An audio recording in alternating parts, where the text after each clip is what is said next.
Association Nizamabad జిల్లా శాఖ నందు ఈరోజు 79వ స్వాతంత్ర దినోత్సవం జరుపుకోవడం జరిగింది.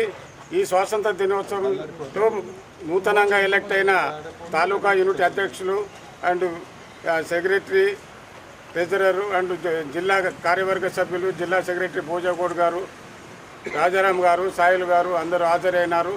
ఈ స్వాతంత్ర దినోత్సవ శుభాకాంక్షలు అందరికీ ఈరోజు తెలియజేస్తున్నాను.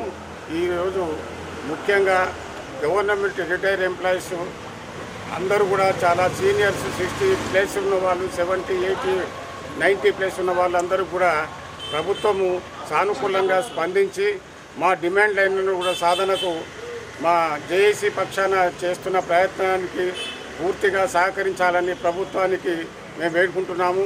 ఇదేగాక ఇక్కడ ఉన్న వెల్నెస్ సెంటర్ కూడా ఆధునీకరించి అందులో ఉన్న స్టాఫ్ను కూడా పెంచి సరియైన మందులతో సౌకర్యం కల్పించాలని మా ముఖ్యమైన డిమాండ్. హెల్త్ కార్డు, మా ఆరోగ్య రక్షణకు ప్రభుత్వ బాధ్యత వహించి మా అందరూ కూడా క్యాష్లెస్ ట్రీట్మెంటు కార్పొరేట్ హాస్పిటల్స్లో ఇప్పించడానికి ప్రభుత్వం సహకరించాలని ఈ సందర్భంగా కోరుచున్నాను.